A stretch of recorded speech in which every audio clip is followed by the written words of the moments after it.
Right. Welcome, everyone. My name is Dr. Elisa Jean, and I am an instructional specialist with the District of Palm Beach County. I am here to present to you a presentation about cultural preservation, and I have a panel of special guests here who I'm going to ask them to introduce themselves shortly. But just in getting us all oriented to this meeting, just to let you know, we're going to do a quick welcoming ritual, just to introduce ourselves to you, and then we're going to discuss a few points, and then we'll have our optimistic closure where we'll wrap everything up, okay? So that's the format of this conversation on cultural preservation, and let's dive in with our welcoming ritual, which includes us sharing a little bit about ourselves, our experience of being Haitian, whether or not we've ever been to the island, and rate your Creole. We want you to say whether or not you feel proficient in your Creole, and we'll all share a little bit about that. So introduce yourself, experience of being Haitian or being in Haiti or anything like that, and rate your Creole. So we're gonna start with Franz. Sac passe, everyone. Hey. Yeah, my name is Franz Derencourt Jr. I'm born and raised in Brooklyn, New York, currently living in the Washington, D.C. area. As far as being Haitian, my mother and father were born in Haiti, and they moved to New York in the 70s, I believe, and started a family. So growing up, I guess I'm a first generation Haitian American, right? So, but growing up in New York during that time in the 80s was kind of tough as far as the experience being of Haitian descent. There was just a lot of, what you call bad media going around and about Haitians and people from Haiti during that time. So as an impressionable youth growing up, it was kind of difficult, it kind of made you want to distance yourself from your culture, from your heritage. So I kind of grew up that way, and it lasted for a long time, actually, from elementary school through middle school, through junior high, high school, even up until college. And it wasn't really until I started learning more about my country and my history until I started really feeling that, that pride, waving your flag and proud to be Haitian.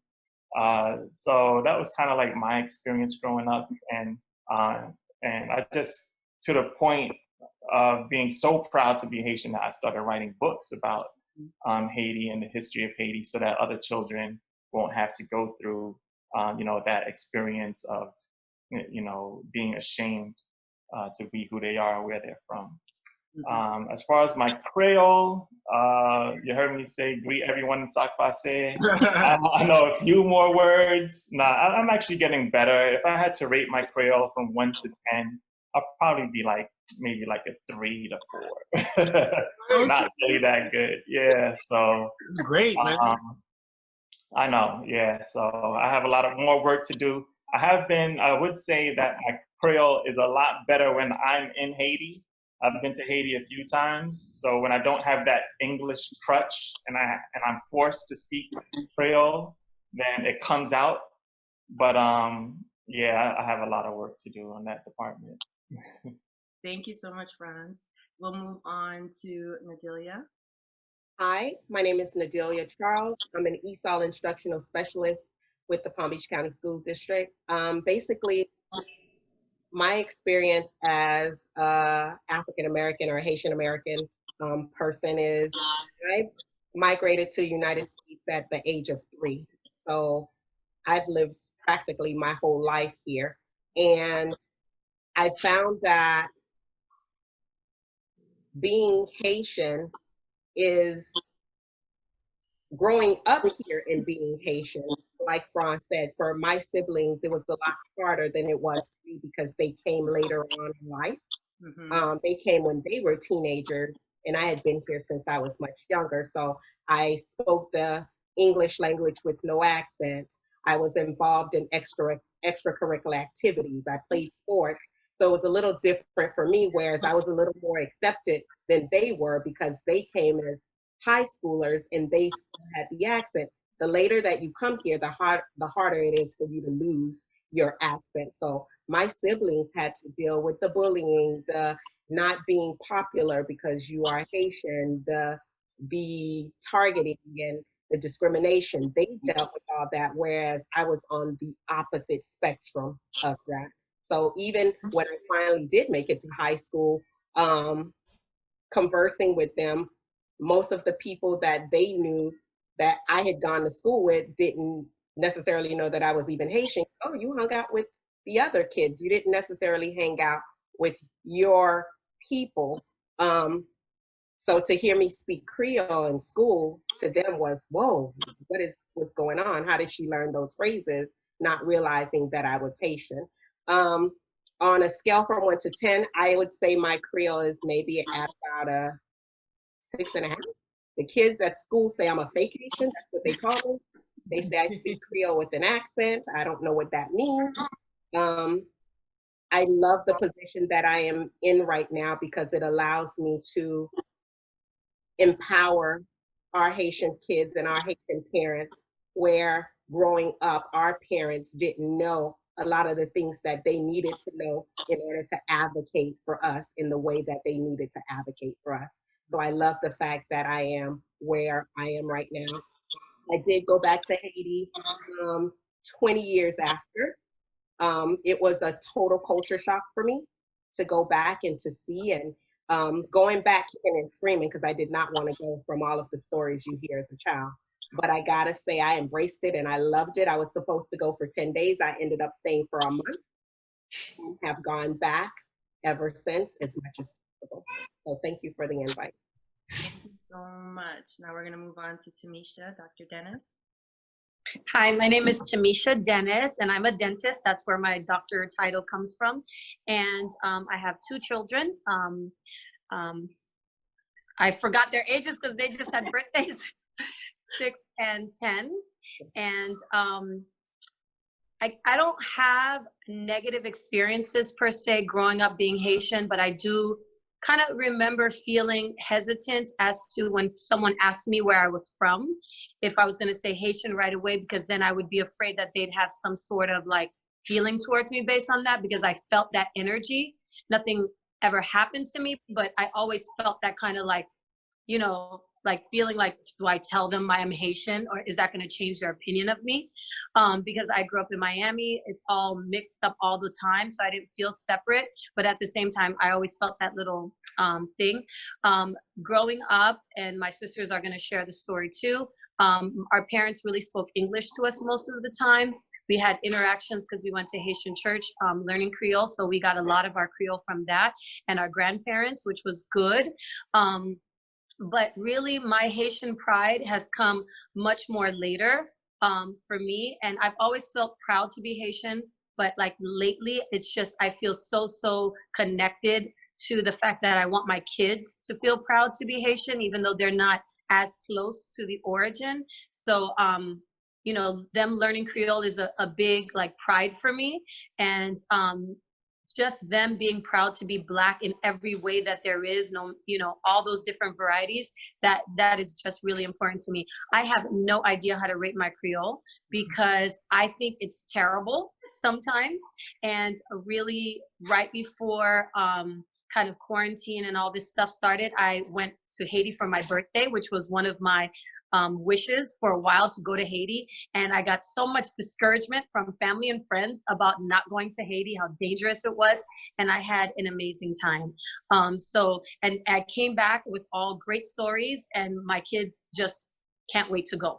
So I love trying to infuse the positive aspects there. When I went, we can talk about my experience later. It was great, but it was a lot for me to take in because I hadn't been there since I was 10 years old. So, but I loved it. I loved every minute of it. And I am absolutely proud to be Haitian. Now I don't hesitate anymore. Thank you so much, Tanisha, for sharing. And Rachel? Hi, I don't like to use the term doctor, but Fine. I'm Dr. Rachel Ifill. Um, I am first generation Haitian American. Both of our parents were born in Haiti and came to the United States in either their late teens or early 20s. Um, my experience growing up Haitian, it would be funny because you would think that because we're all sisters, we would have the same experience.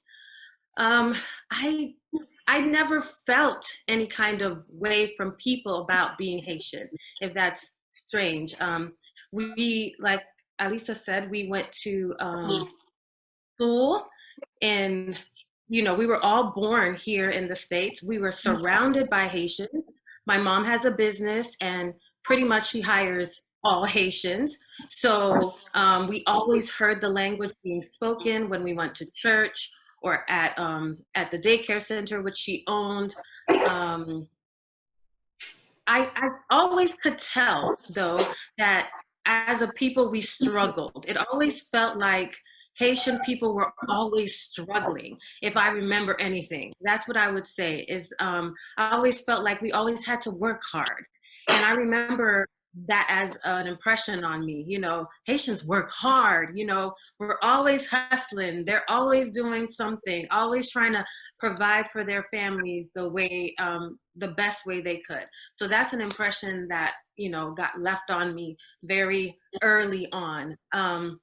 My sisters may or may not remember, but when we were very young, I was probably 9 or 10, and they were younger, we took a trip to Haiti and with my grandmother.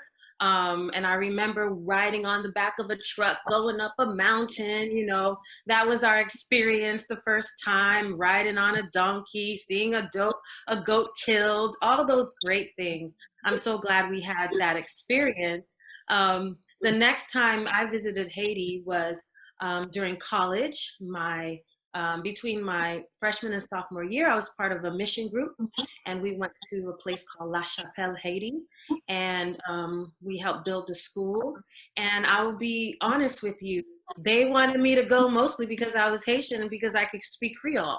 I wasn't sure that I was that proficient in Creole, but I said to myself something was better than nothing, and I managed to translate sermons, and I amazed myself, I will tell you the truth.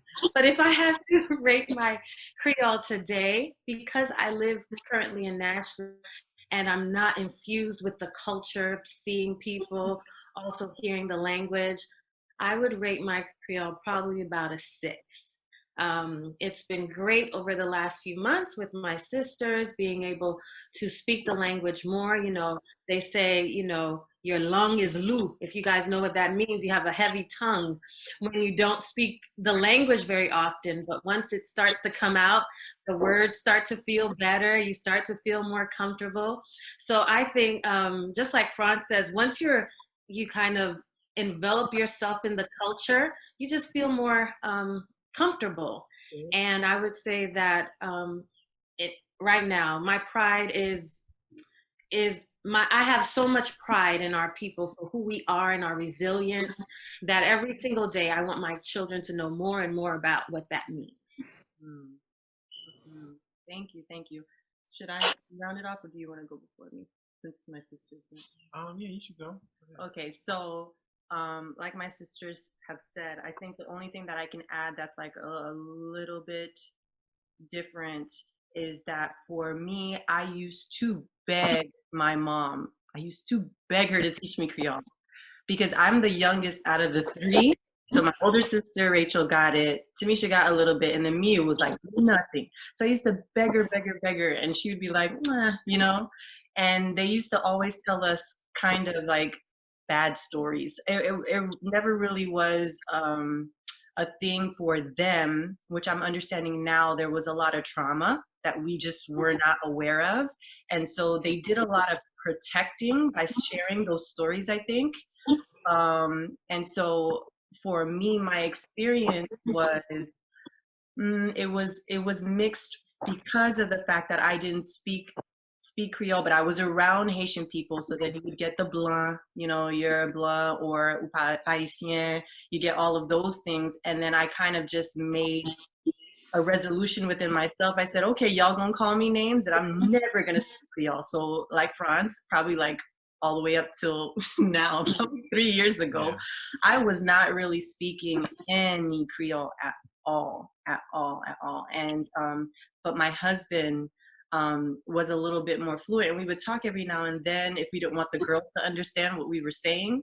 But that was pretty much it. Like that was the extent of our Creole. But I would say now in the past couple months, because I've been immersing myself in it, I would rate myself at about a 5. Okay. I give myself a 5. I think it's better than that. I'll give myself a 5. And Matthew. Wow, man, I enjoyed all those stories. For me, it was a little bit different because I was neither born in Haiti nor the Americas. I was born in the Bahamas. And so my first introduction to understanding that I was different from the dominant culture in the Bahamas was right about the time that we were leaving the Bahamas, when there was a lot of civil unrest between the Bahamians and the Haitians. Before then, I just thought we were just, everybody was the same because all of us were Black, all of us lived in the same area.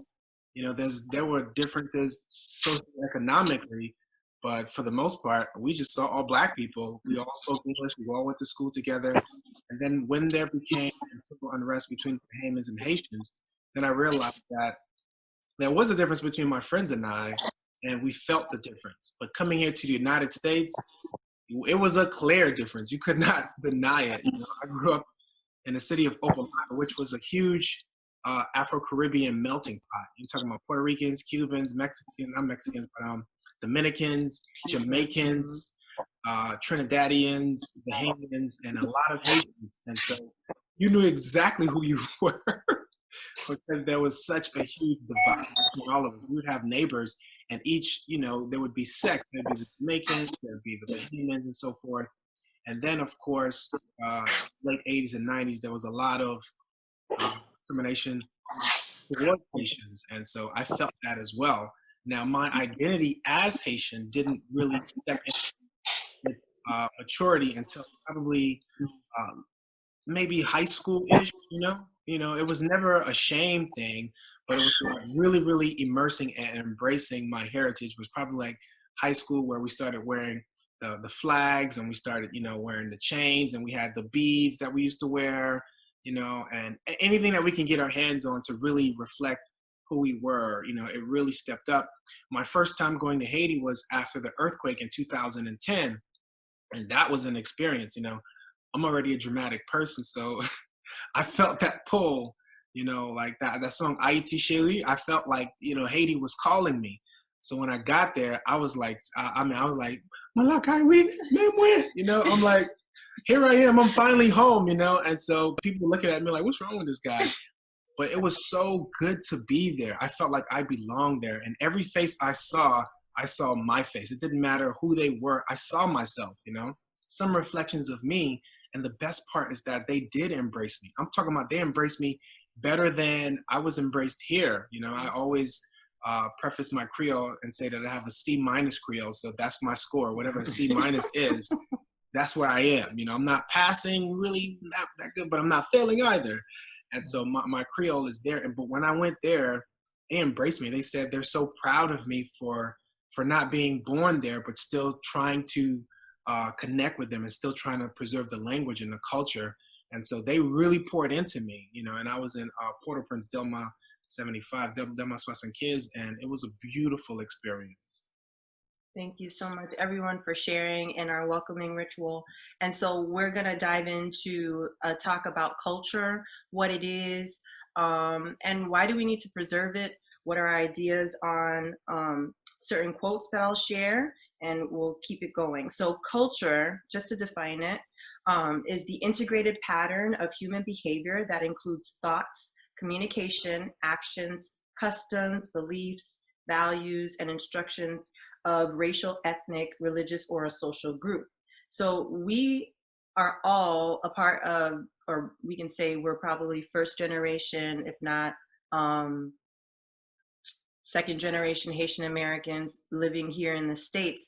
And so we know that our culture plays a huge part in who we are, in the parenting and how we were raised. And so there's a concept called the cultural iceberg, which says that 10% of what we know pretty much like is pretty much like an iceberg. The majority of the culture is underground, not really hidden. It's all the unspoken rules, things that are not visible, the deep things that are in there. And so if we think about culture and we understand that it's complex, that there's things that we see, such as representing Haitian Flag Days coming real soon and all the customs and stuff, and then all the things that we don't see, that which is underneath the culture. Why do you think we need to preserve it? Does preserving it mean that something is happening? What are you guys' thoughts? Go ahead, Franz. Okay, I'm sorry. Yeah, I absolutely believe that culture is very important, not just to us, but to future generations, right? Culture, I think someone mentioned something like, oh, I'm sorry, my man over here. I'm sorry, did I get your name wrong? This is Matt. Matt, yeah, Matt. Oh, yeah, your name's right there. All right. Matt mentioned, like, once he got to Haiti after the earthquake and he landed, and how he just felt at home. Yeah. Right. That's usually how I feel when I'm around my people as well, wherever I'm at. Right. It's like your culture is a huge part of your life, of who you are, right, and fitting in. Because there's a lot of times where you could kind of feel uncomfortable if you're a person who has a pretty good idea of who you are, and you could find yourself like a fish out of water if I don't know if you ever experienced being or living in an area where you just don't feel comfortable. Like I lived in California for a while, in San Diego, and coming from Brooklyn, and this was during my high school years. It was a huge, you've heard this term before, culture shock, right? Where you kind of grow up in one area where you feel comfortable, the people, the food, the music, just the family atmosphere, and you kind of lift it up from that and put somewhere else, and you just feel uncomfortable, right? And you try your best to connect, and you spend a lot of time trying to assimilate into a different kind of culture instead of really trying to grow yourself within your own culture. I think that's and you kind of get detached. You kind of the way I'm speaking from personal experience, right? You kind of feel like you're in a limbo where you're trying to adapt to a different culture, but your culture that you've grown up in, that you've known, is also there, but you have no attachment to it. Mm-hmm. So preserving it is very important, because I feel that's how you grow to be we all strive to be who we ultimately want to be. We're all trying to find out who we are, right? And I think it's easier to find that when you're within your own cultural community, if that makes sense. Mm-hmm. Yeah. Any other thoughts? From the educational aspect, when we think of that cultural iceberg and we think of what educators first know about a culture, you think about it, they know about the holidays that culture might celebrate, they know about the food, they know about the music, but we have to take that a step further. And like you said, we have to go beneath that iceberg and dive into deeper things, because that's how we get to know our children. We have to know what their values are. We have to know what the cultural beliefs are. We have to know a little bit, believe it or not, about body language, because it plays a major part in education. I always give the example of that little kid that comes from Haiti, and the teacher is talking to him or her, and she's looking down, and the teacher is saying, "Look at me when I speak to you," because here in the United States, not looking at an adult is a sign of disrespect. Whereas in our culture, looking at an adult in the eye when that person is talking to you is a sign of disrespect. So you have that kid confused. What do I do?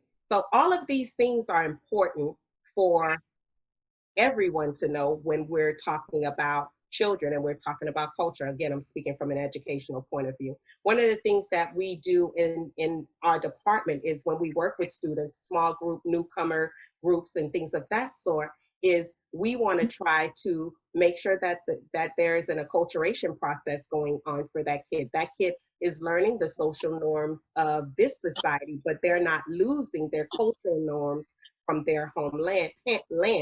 We want you to acculturate. We don't necessarily want you to assimilate. I heard you say that, Franz. We don't want you to assimilate. We don't want you to lose what you came with. We want to take what you came with and build upon that with your new environment, with still merging the two together. So culture is super important. Yeah, I wanted to say something because as both of you were talking, I was thinking how when we're talking about preserving the culture, we have a unique position because we are not Haitian to the point that we live in Haiti.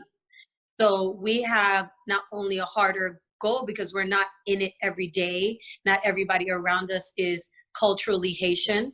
And even us, our version of being Haitian is an Americanized one. So we are doing something new. We are not our parents, and we are not even someone who is the same age as us living in Haiti right now. We are not behaving that way. So we have a unique kind of nouveau version of what it means to be Haitian and be Haitian American. And our Creole, and my sisters and I have discussed this, our Creole is never going to be like theirs, and it's okay.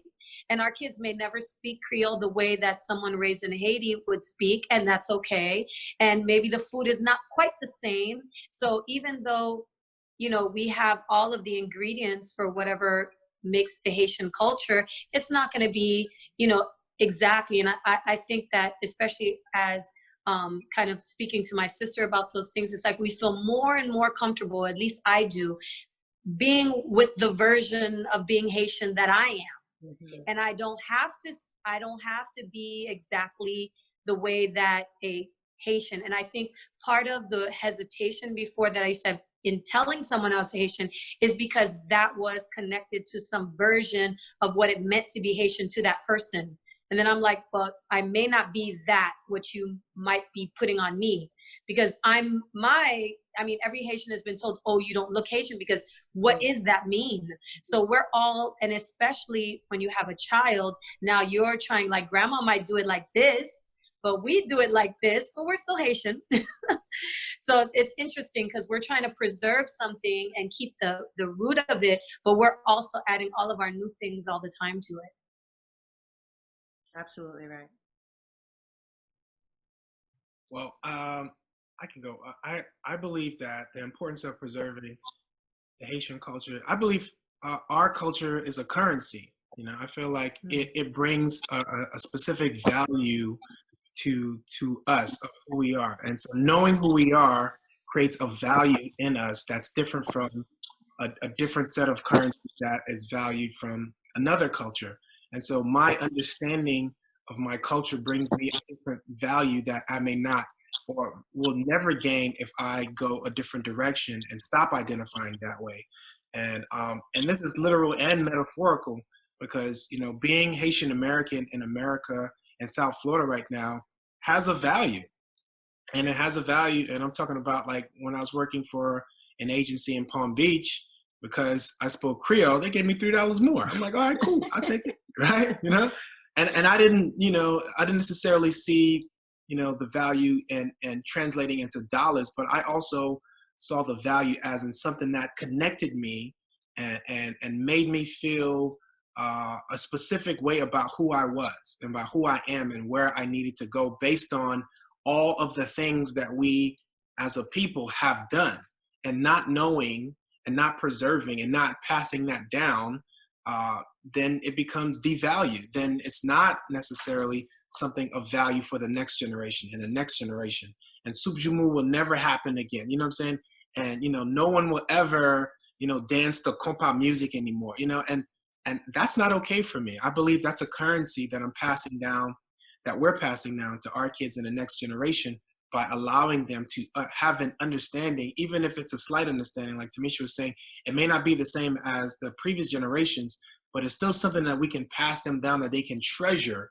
You know, they can see that it is valuable to know the stories, to know the language, to know the history, the names of the spaces that you can visit, the beaches, you know, the occasions, the ceremonial things, you know, the artwork, you know, the food, you know what I'm saying? The bun, Everything. you know, I don't want to get you guys hungry, but you know, the point is, it is such a valued thing to know and to preserve and then to share it with the next generation.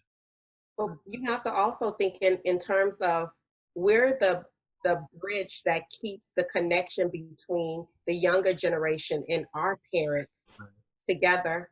Because if we're not teaching them or explaining to them the importance of what our culture brings, then they can't relate to our parents and some of their beliefs and some of the things that they've gone through and some of those stories that you talk about.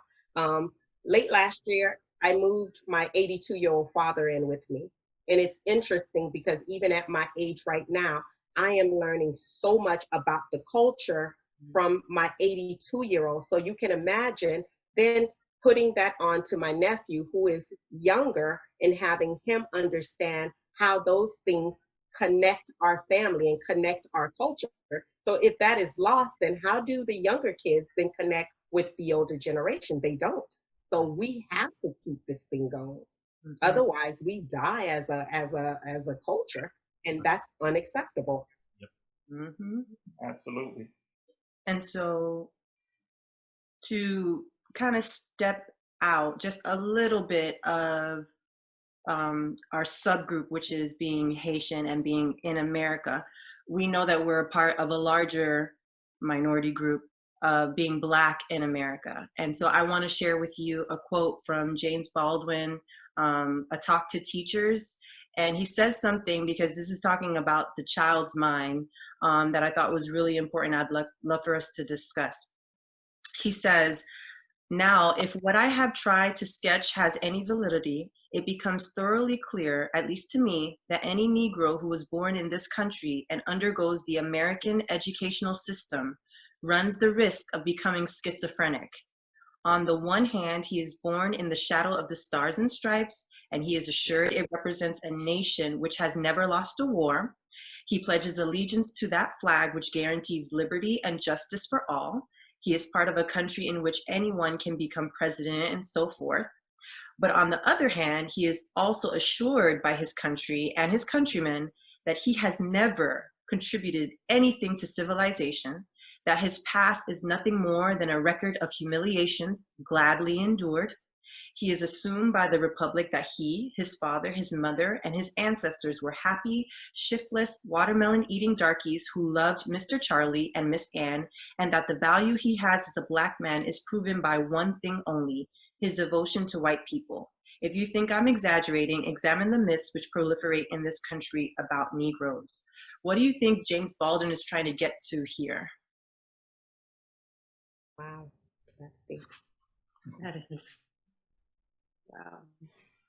Well, I think he said it real clear. You know, like it's very confusing as a black child, right? Or as a Black student, or you know, someone that is Black growing up in America, especially going through the educational system, right?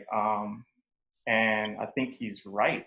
I think he's right on 100%, because you know, you're taught that, you know, even people coming into this country, people are, you know, dying to get into the United States for that American dream, right? It's that dream that's sold all over the world that had to get to the United States.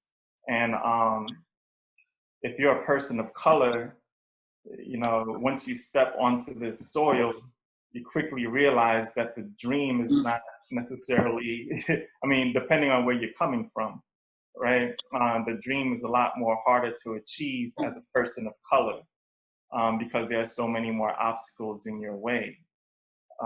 And I've also believed that it's set up that way, right? Like the system is set up that way for people of color. We can thrive, but you have to play under rules that are not set up for us to thrive.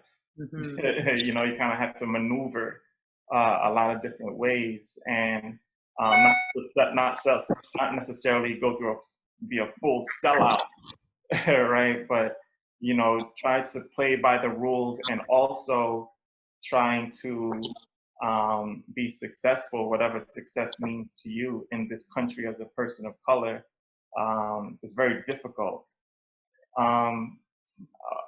I would also say that the educational system, in regards to history, it leaves people of color out of their history books for the most part, right? So just as James Baldwin said, is, you know, if you go through the educational system, and your history, when you get to history class, your history starts at you were a slave, right? And you know, what type of value is that to a young person learning about themselves, right? It's you already started at the lowest part of the ladder, right? And you kind of like lose that.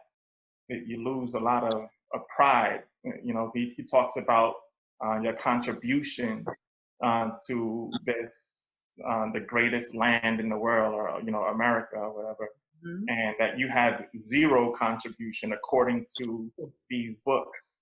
So I think it's very important that we step in as people of color, as Black people. We step in to fill in a lot of those gaps. We can't just rely on the educational system to teach our kids who they are, right? We need to step in, and we need to educate ourselves, because a lot of us don't know who we are either, but we need to take the time to educate ourselves so that we can properly educate the next generation on who they are and why they are important, and how America would never be America, the America it is today, without the help and participation of your ancestors. So I believe it's very important, you know, for us to write books, our own books, telling our own stories, because we don't want anyone else reading, you know, teaching our children about who they are. You know what I mean? We want to be able to step in and educate, you know, our children just as much as the schools do, but you know, in our frame of mind, so that we can make sure that their self-esteem is at an all-time high. That is definitely a parent responsibility. Can you jump in? I was going to ask you, the both of you, because I know you have a child in public education, and now you've transitioned from private to another private. So I wanted the parents to talk a little bit about this. Well, I feel like as parents, especially as Haitian American parents, we have a double responsibility, right? We want to let our children know who they are and their heritage culture, their Haitian culture, and preserve that, but also their African American culture, because we have both of those things going. I live in the South, like really in the South, and you know, I lived in Michigan for 10 years, and I did not understand what true racism was until I moved to the South. And in some ways, it's just so subtle if we're not careful. And when we're talking about the educational system and history, the truth is they have no intention of teaching our history. They don't even want to. We have to do it because we have to do it. I live in an area that is predominantly white. My children attend a public school where they are among the 3% African American or others that attend the school. And this year, my middle schooler came home and she was like, "Guess what, Mom? We did Black History Month." I said, "Black History Month?" She said, "Yeah, we did 3 days." I said, "Baby, that is not Black History Month." They did. I was like, you know what? That's so much better, because last year it was just 1 day. And I said, "What did you guys do?" "Oh, we just watched a video." And that helped me to realize, I said, if I'm waiting for this school to explain to my daughter what a queen she is, how beautiful she is, her culture, I cannot wait for the school to do that, because they never will. And that's why the responsibility that we have as parents is so important in so many different aspects, because that blew my mind that the school would think 3 days is enough. And I'm pretty sure 3 days meant a video in history, maybe one time during that week, but they considered themselves celebrating Black history. So I am just even more fired up as a parent to make sure that my children understand their culture and who they are. And I think, I don't, it says Charles, but I'm trying to say that bridge that you're talking about is so important, because I want my children to know who I am. And the way to know who I am, they have to know who their grandparents were and their great grandparents are. And how will they know that if we're not talking about it, if we're not showing them and presenting it to them? It has to come through us. And I'm also in a unique position. Maybe some of you are, but I am not married to a Haitian. My husband, he's from the islands, he's from Barbados. And so he doesn't speak the language and he doesn't have the culture. So if I am not intentional in making sure that my children hear the language, know about the language, it's easy to get lost. Easy to get lost. That's a good word. But even within that, when I go back and I think about my education and growing up in inner city Miami, I grew up in Little Haiti. I went to school at Miami Edison. My school was located in Liberty City. I'm pretty sure people are familiar with Liberty City because they see it on First 48. It was a different world for us. So when you think about how we grew up and how our parents raised us, to where in the Haitian culture, it's thought of as you send your child to school and the school takes care of all of the needs. So the parents weren't very hands-on at the time of my schooling days. It wasn't until, and in terms of thinking about learning about our history and learning about our culture, it wasn't until I went to college that I really started, it opened my eyes to how important it was for me to get to know where I'm from and get to know my history. It helped greatly that I went to an HBCU, Florida A&M University, the best HBCU in the planet. But it was there that I started realizing how necessary it was for me to get to know these things. So in terms of what Mr. Baldwin is saying in that essay, I think for us, it definitely has to start at home, because if we're wanting our kids to value these things, we have to teach them. We have to travel with our kids to Savannah, Georgia, and show them all of the monuments. That includes how Haitian people came in and assisted with a lot of the things in history. We have to travel with them to Chicago and show them how that was discovered by Haitian. We have to be their history teachers. Yes. And make sure that our kids understand, yes, you're going to learn about this history in school, but this isn't the only history. There's another history, one that ties you and who you are and who your ancestors were, more so to this world. And so they get the best of both worlds. Can we say that we will always have time to travel? No, you may not be able to physically go there, but it takes nothing. We have this great thing called Google right now these days. We can take our kids wherever we want to take our kids. So I think we can't sit around and wait for somebody to do it for us. It's our responsibility to make sure that our kids are culturally rich with history, with African American history, Haitian history. Otherwise, it doesn't happen. Yes. Yeah. Did you have anything you wanted to add? Yeah, I just wanted to, I mean, everybody said kind of what I thought, and it's interesting to hear that even in a predominantly African American school and a predominantly white school, it's still a afterthought in history to include that, because like it, to me, it's just like they're just checking the box and saying, oh, we talked about it, so just letting you know. You know, like it's not a part that's integrated into it. It's like a side item. And because it's a side item, it really leaves us like, and it, to me, like my journey is identity. And it leaves us like, where are we in the story? Where are we? Why are we this like to the side, this in the column, maybe? And they throw us a few bones just to make us feel like we're a part of it. And like the whole idea that we started, you know, from slavery, and there was nothing that came before, all the millennia that passed before, we just jumped onto the scene. So because as far as educationally, the background of my children is that my kids, I went to a HBCU and I went to a predominantly white dental school. I mean, when I say predominantly white, I was one of 5 out of 120 students, and there was none of us. There was none of us. And I was the only real Black girl. Everybody else was mixed and everything else. And so like, you know, and like my sister said, the racism comes so subtle. It comes like just little comments and just little phrases.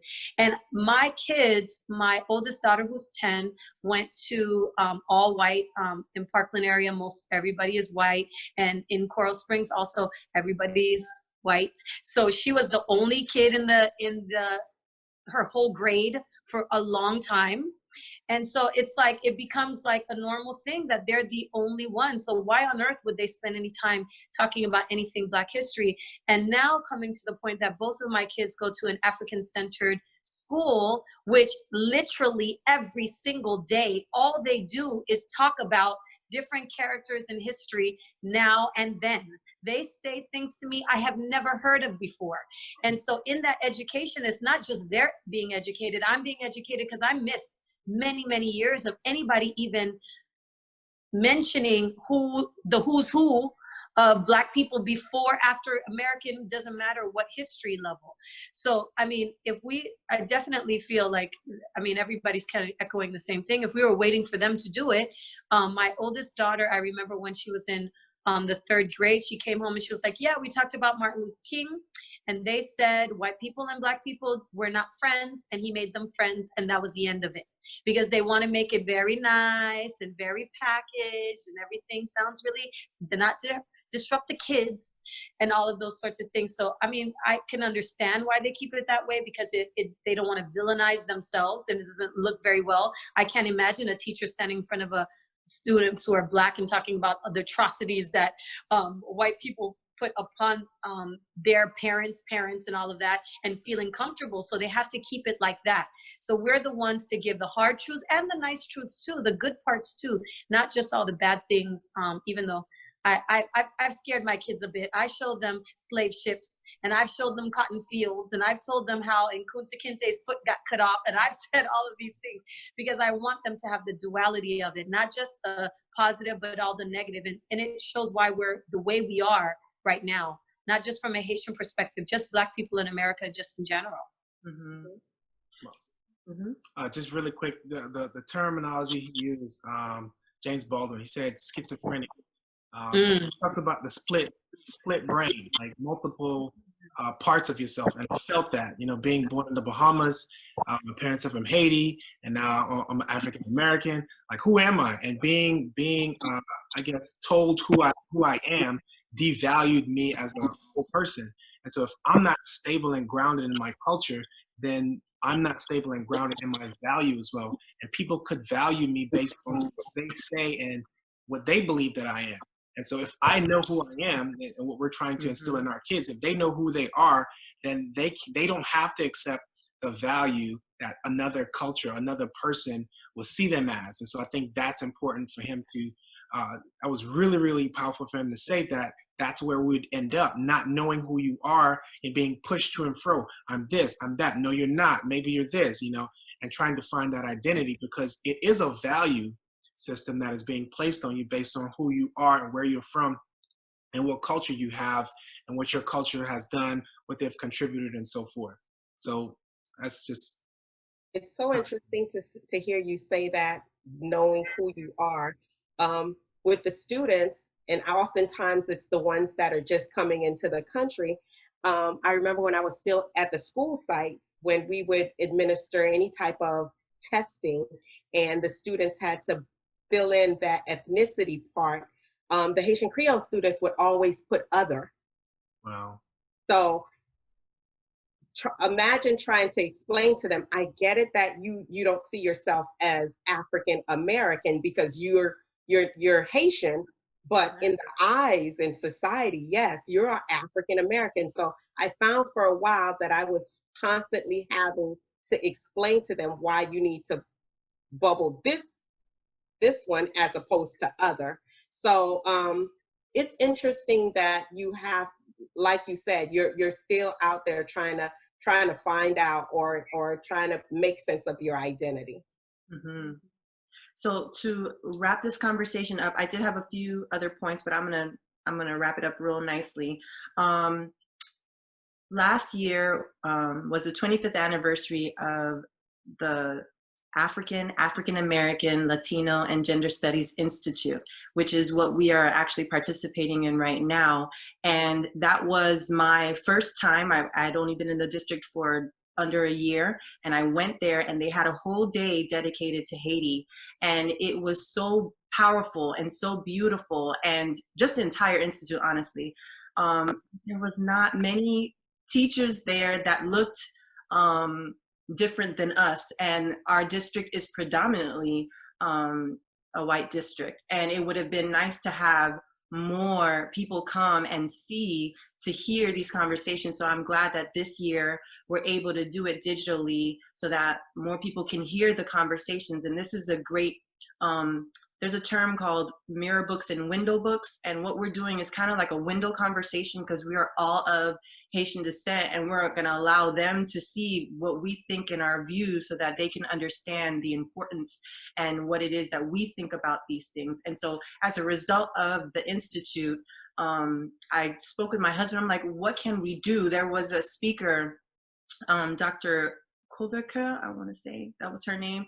I hope I don't say Edwidge Kovaker. And she talked about trois roches du feu. Like, what are the three things that you're going to do to help like galvanize your community? And from her posing that question out to us, I was able to come up with Haitian preservation. He's actually wearing the shirt right now, HPA, which is yes, HPA, and I'm the coach. You can't see it now, but this is yes, Haitian preservation, because we were like, okay, so what can we do to do our part? How can we use what we know to help preserve the culture? And so that's what I did, and I want all of us as our optimistic closure. What is one thing our community can do to preserve the culture? So each one of us can answer, and then we'll close it out. So what is one thing that our community can do to help preserve culture? And this means not just the Haitian culture, even though that's what we're doing, but Jamaican culture, Bahamian culture, all Caribbean cultures, any of our ELL students who enter into our schools, how do we help preserve that? So we'll start with Franz, and then we'll go to Nadilia, Rachel, then Tamisha, Matt, and then we'll close out. All right, cool. Well, I think whenever you talk about preservation, you have to include the youth, right? Like the youth is going to carry this thing on when we're gone, right? The future generations.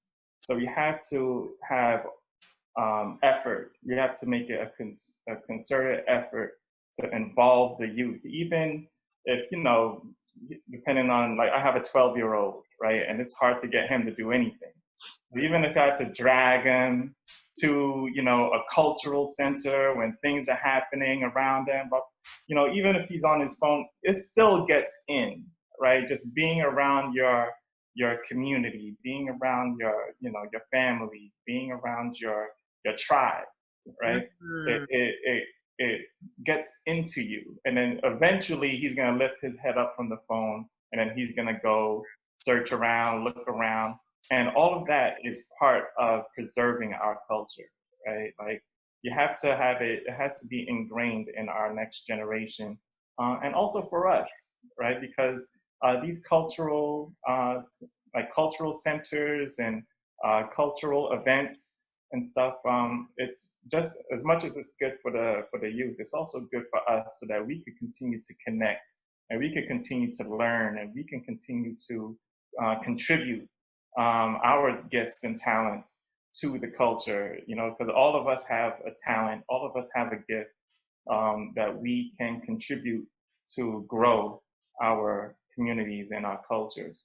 So I think it's important that anytime there's something happening where the community is gathering, especially if it's like, let's say, the Haitian community, the Bahamian community, the Barbados community, whatever community, even the Black community, we all participate and we all contribute and we all bring our kids, and or even if you don't have kids, bring the, you know, whatever kids, you know, around, even if they're not Haitian, you know, just bring them and expose them to our culture, because, you know, that's the only way we're going to be able to preserve it moving forward and not lose things. I feel like every generation, I know we mentioned that we pick up something, we kind of like, it's not the same as the previous generation. Like there's always something that gets lost, you know, from generation to generation, be it like, I know spirituality is a big thing, you know, that gets lost through generations.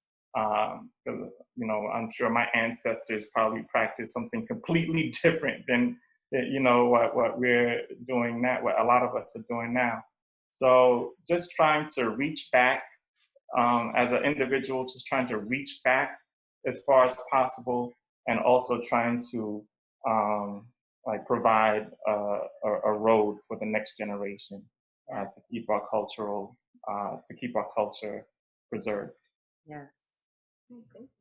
In terms of the African American culture, I think we need to kind of teach our kids to look past what's just on the surface, what's on the page. You have to question it.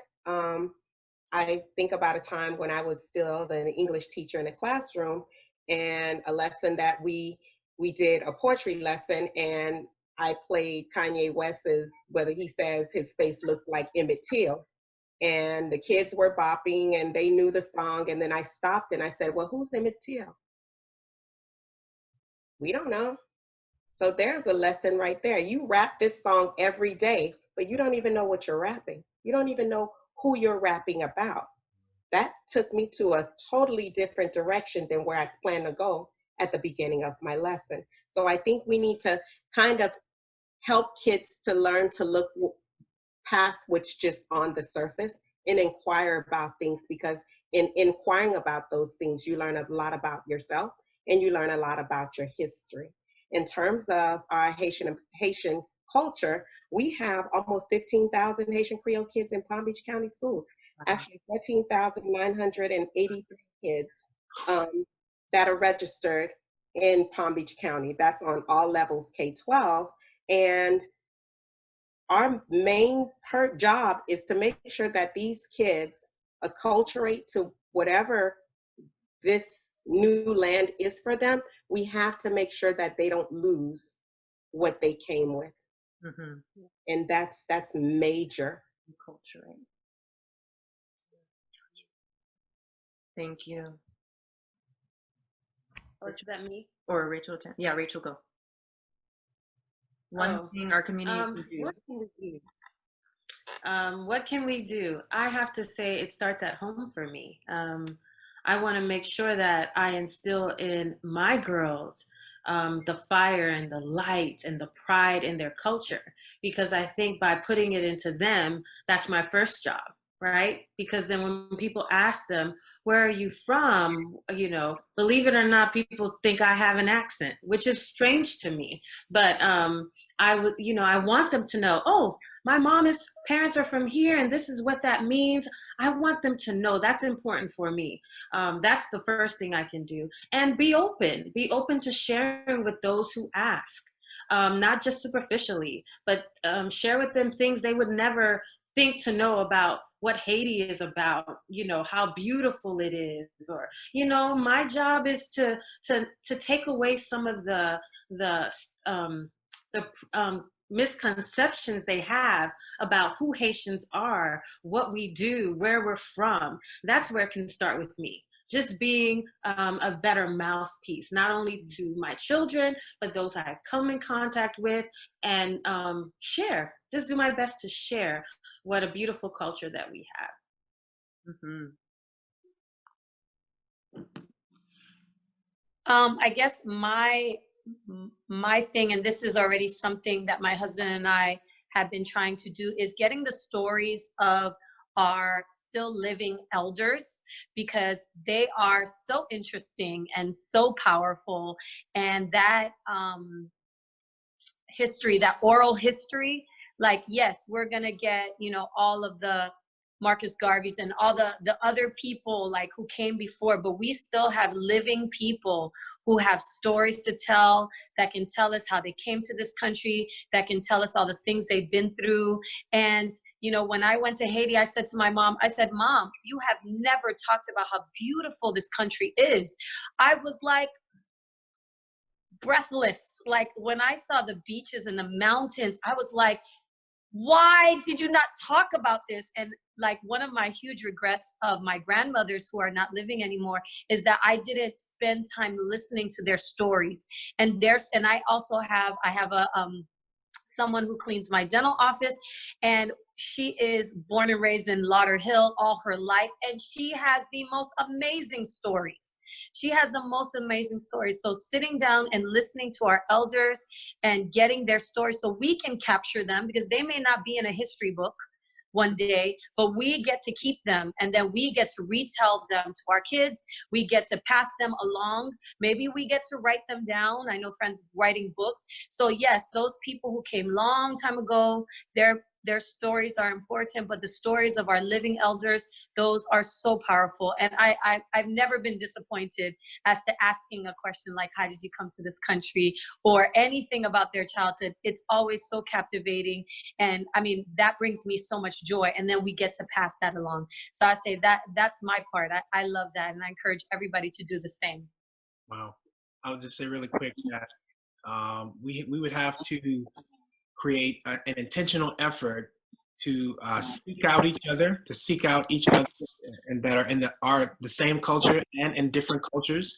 Meaning, we really have to go and look and find people that are right there in our vicinity, in our spheres of influence. Seek them out, and when we seek them out, speak to them. Speak to them, affirm them, and talk to them, and relate to them. I think even in that, there's a preservation there. When my wife and I traveled to New Orleans last year, I was speaking to every Haitian I saw. I'm like, are you serious? And we, you feel something and you connect automatically, but it's not just our culture. It's not just the Haitian culture we need to seek and speak to. Like, a practice of mine for the past couple of months is that every Black man, specifically for me, that is, every Black man that I will make sure that they see that I see them, and then I'll speak to them. I'll be like, what's up, brother? I blow my horn if I'm driving in a car, because even that is a way to preserve, to know that I see you and I value you exactly where you are, and you do have value, and it's the same thing. We can give each other a currency without even doing much, just by seeing each other for where we are and who we are and where we're from, and not the differences, the similarities that will allow us to still connect. So seek out each other's culture and speak to each other as well. Mm-hmm. And so just to wrap it all up, I think we all kind of mentioned it, that we are a tribe.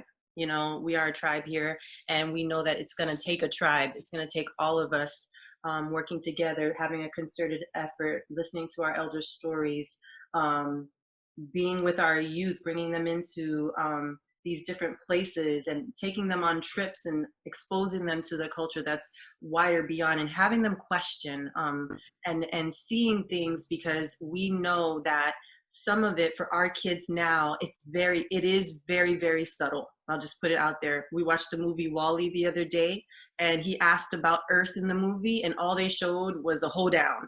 It was like as if there was nobody else on Earth in this movie. So it's very subtle. And if we get our kids to see that, then of course we'll definitely bring about a rising in the consciousness of our people. So I want to thank everyone. Thank you so much for being a part of this conversation. And for those of you who are watching, please send questions, talk with people, reach out, listen to some of the advice that was given here in this presentation. And we are here in Palm Beach to support and help you. So thank you again to my guests, and we're signing off. Bye. Be blessed. Bye-bye. Thank you.